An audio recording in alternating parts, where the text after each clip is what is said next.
Hello， 大家好，欢迎来到本期的老李头测评。这次为大家带来的又是老朋友了 ，3Zero 前一段时间出品的，来自变形金刚大黄蜂电影当中的红蜘蛛，这也是 DLX 系列的一个可动成品模型。整体的这个造型的还原度，我觉得也是非常不错的。但是很多玩家呢就说他是拿之前的闪电做了一个修改吧。具体究竟如何，咱们来看一下。首先，我个人觉得，本来他们家的产品啊，特别是变形金刚，每次的一些细节刻画，我都觉得是没有毛病的。他们家绝对是第一梯队。我们来看一下，在没有装上任何配件的时候，就单独的一个主体，我们来瞧一下。首先，我们拉近镜头来看一下一些机械细节，这次的机械细节也是非常的到位。首先，我们来看一下，当然这个头雕。这个头雕还是做的非常不错的，特别是面部的一些细节啊，我把头稍微抬一下，我们来看一下，整体的这个细节做的非常到位。我个人觉得它的这个涂装跟还原度的话还是非常可以的，包括一些细节。当然，眼睛也是可以发光的，但是厂家没有配备电池，需要你自己去购买。整个的面部表情刻画、机械细节，我们来把头转一下，看一下后面。很精细，真的是非常精细啊！就算你用非常近的距离去观看它，挑不出毛病，很不错。包括一些脖子这里的一些联动，我们呢可以看到，非常的不错。好，再往下来看一下正面的这个胸口，也是一个战机的一个驾驶舱造型。虽然说它没有太多的这个展开结构或者是一些内部细节啊。特别是像这个座舱不能打开，但是我们隐约可以看到里面是有一些内构涂装的。驾驶舱的这个位置，它这个玻璃虽然说是磨砂质感啊，但是可以看得到。我觉得如果这个可以去把它给打开展示的话，我觉得在我心里它这个分数可以更加高一点。这一块我觉得明明你里面已经做了，可以去展开嘛，没有什么问题。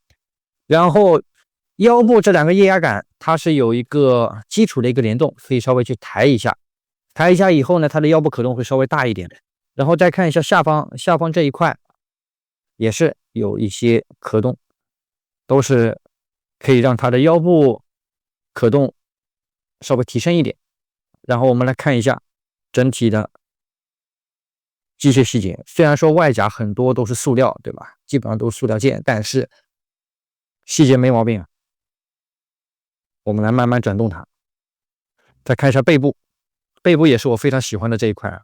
我们暂时没有把这个机翼给装上去，整体的这个龙虾背我们来瞧一瞧。在低腰的时候，切记啊，把前面的这两个刚刚我展示的两块地方给展开，然后也再去掰扯它。而且新的东西很紧，把玩的时候当心。来看一下有没有腰部细节啊。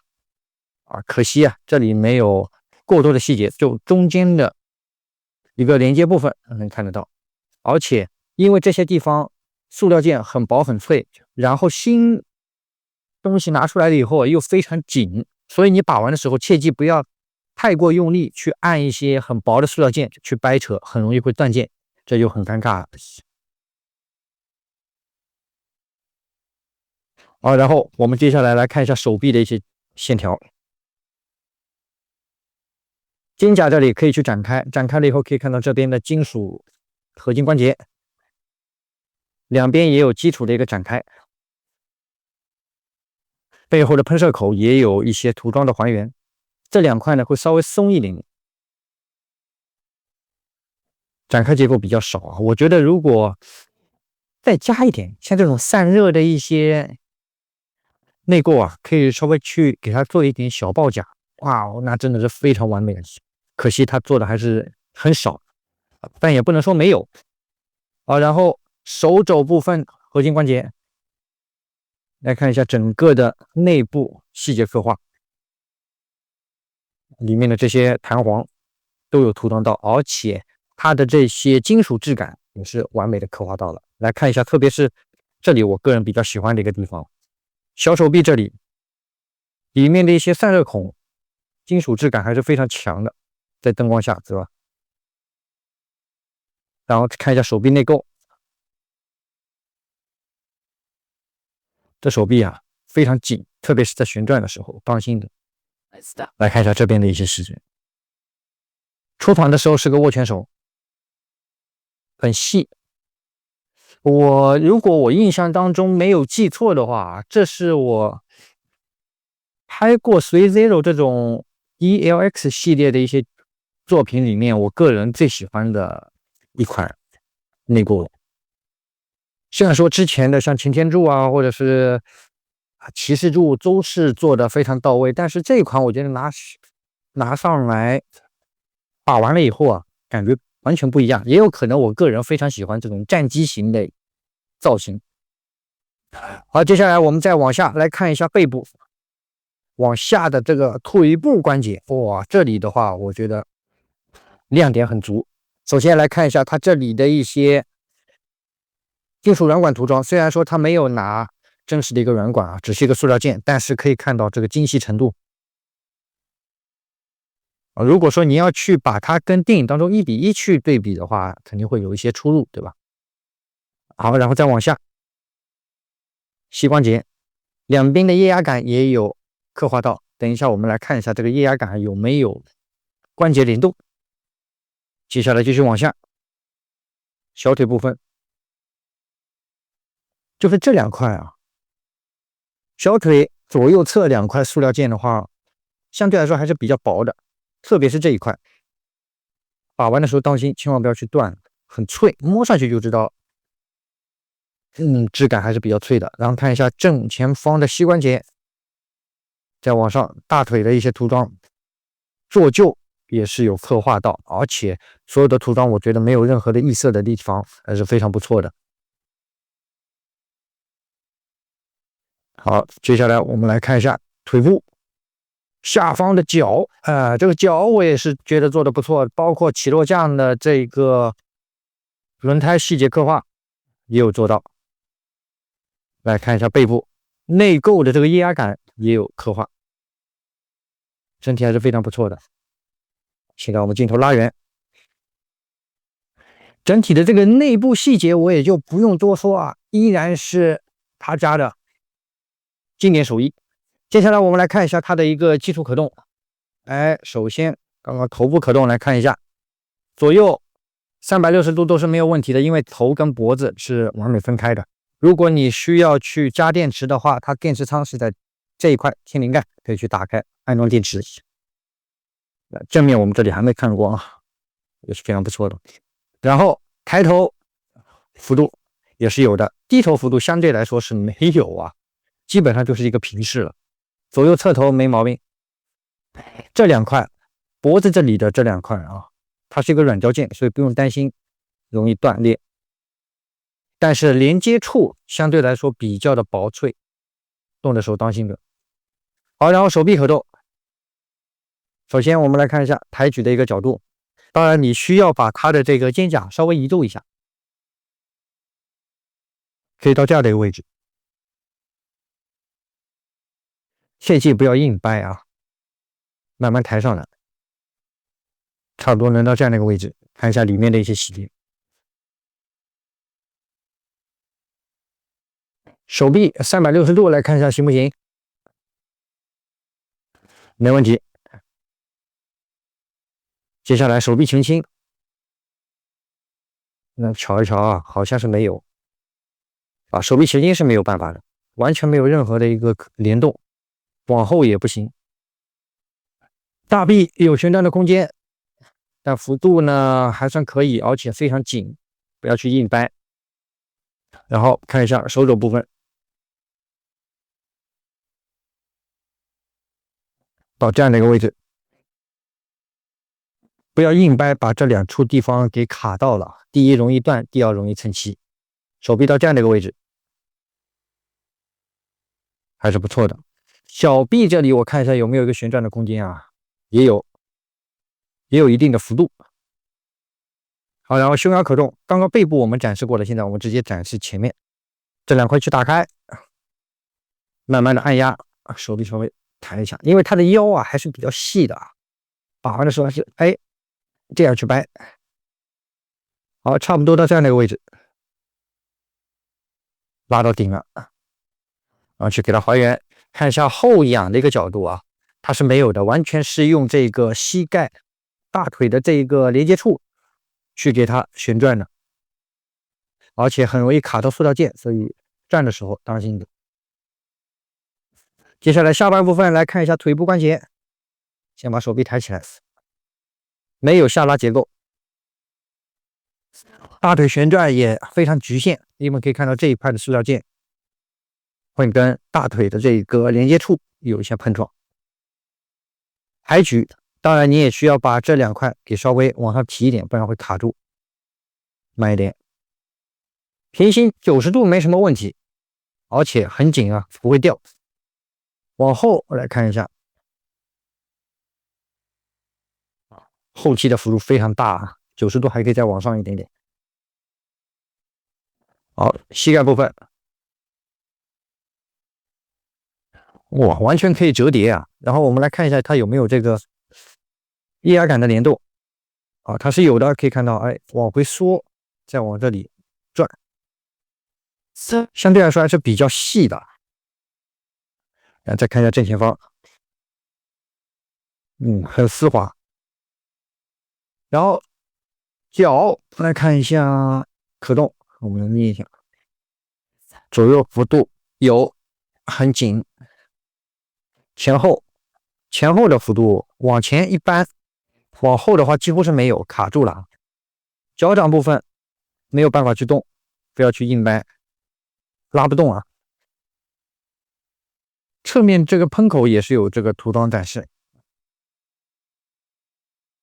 当你去把玩这些东西的时候，一旦感觉这个角度或者是一些可动已经很硬了，切记不要去硬掰啊，毕竟外甲塑料件过多很容易去折断的。这两边也有一个展开的一个地方，我们可以看到拿下来以后，一个卡扣件，而且相对来说还是比较细的，玩的时候当心点。装上去的话很方便，这里有个金属的槽位，给它卡进去就行了，还是比较轻松的。对准，哎，搞定。我个人对这一款主体还是非常满意的，而且挺趁手，挺重，关节又紧，细节刻画也没毛病。好了，主体方面的话呢，我们就差不多看到这里了。接下来来看一下它的包装和配件都有些什么好玩的。好了，首先我们来看一下它的这个外包装，想必大家也是不陌生啊 ，CZero 的这个外包装一直这个风格。正面就可以看到整个红蜘蛛的这个造型，确实非常帅啊。看一下侧面，还有一个半身像，最后一个造型 pose 的一个样子。整个包装非常的沉，哇，相当沉啊。然后一个魔术贴，打开以后，内部包装一个背部的造型，整体主体跟配件背后的话呢，就是经典的地台，还有它背后的这个战机翅膀。整体还是非常帅的，整个高度它有27公分，重量也是非常趁手。我们来打开看一下里面啊，全新包装的话，官方发出或者是代理发出都是一样，套娃式的，大家也是不陌生啊。2个牛皮质运输箱，这是当中的一个，最外层还有一个，所以整个外壳保护的还是非常好的。全新的上面会有原贴。咱们来开，现在好像奥吉市场的价格1400左右吧，还算可以。老玩家都知道 CZero 的这个变形金刚系列一般啊，出货了以后价格都会稍微的往下掉一点啊。我见过好像几乎没有涨价的，很少，非常少。背部可以看到保修卡跟说明书，打开了以后2层包装。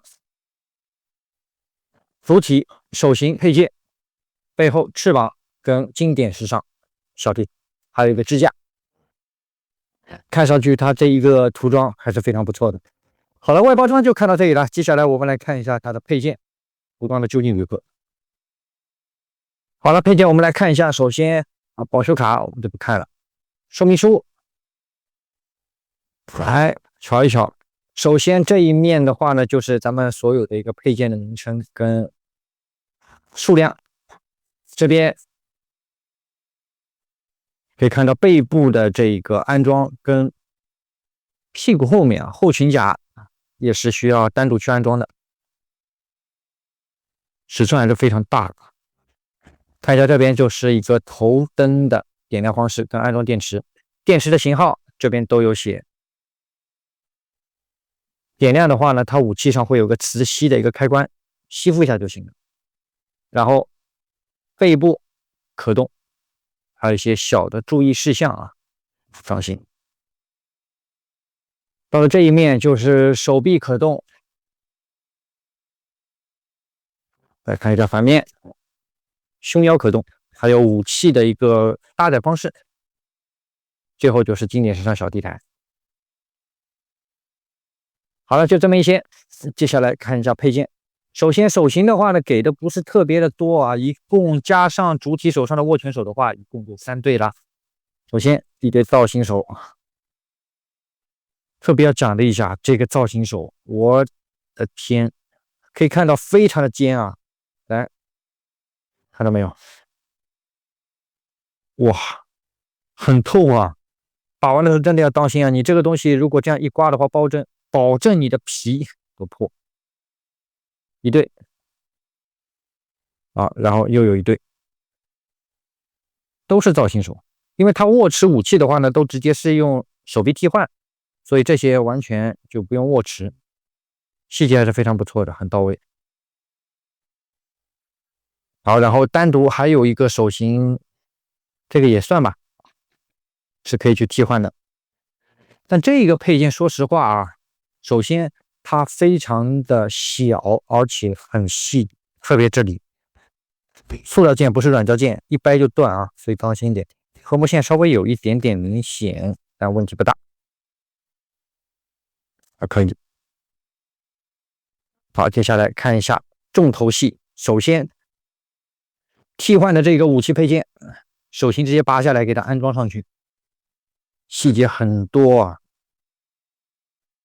可以看到内部的这个金属结构涂装很到位，虽然说没有其他的一些可动啊，做的还是非常可以。导弹下方的核膜线会有一点点的明显，但问题不大，而且还挺重，颜色细节刻画也都有。稍后我们再安装上去再看一下。可惜它没有这个发光结构。好，接下来首先这2个后裙甲是单独需要去安装的，我们把主体拿过来，来看一下这边，就在这2侧，左右不要装反啊！我应该没装反吧？我也不知道。而且这一个非常的薄，很脆啊！你把玩的时候千万不要去硬扯，而且这个孔本来就是比较紧的，所以你要是硬拉的话呢，很容易断。然后看一下说明书的一个安装的样子，就是这样去安装的，2侧这个样子。我们来卡上去看一下啊，按照我的来啊，也可以，就是用手指去顶住这里，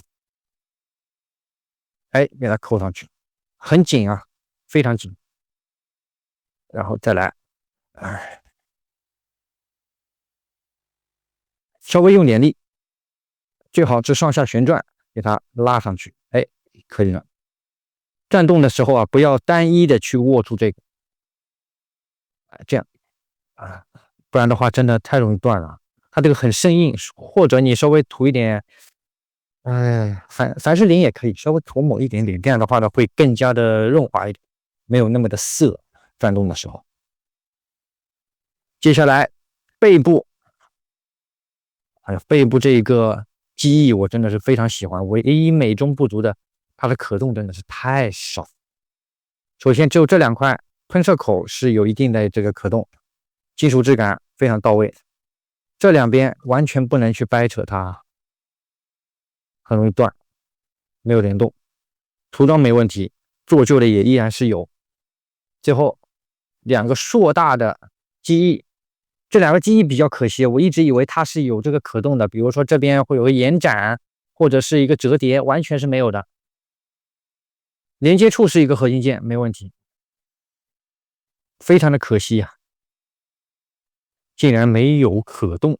来，我们安装上去看一下，慢慢的先给它转进去。哎呀，这个太紧了，转的时候当心不要去捏这里啊，太薄了，毕竟是塑料件。从这里慢慢给它转进去，需要大一点劲啊，咱就滑进去了。这边顶上这一块也是需要去单独安装的，看到这个连接处了没有？里面一个圆柱，给它卡进去啊。要是觉得手指太粗的话，先安装这个，再去安装两边的这个机翼。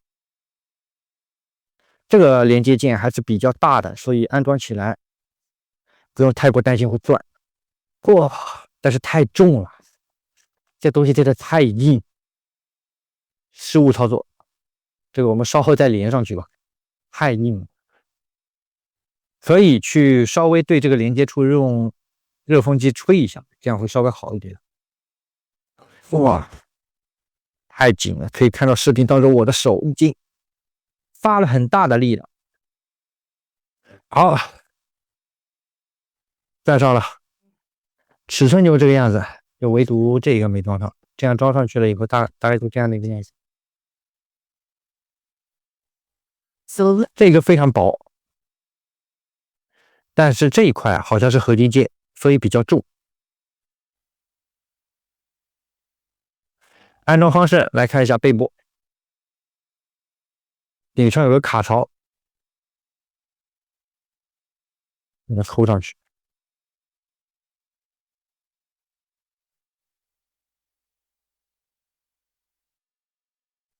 我没有整体的扣上啊，它上下要对称，给它卡上去才行。大致给看一下这个样子，尺寸还是非常大的，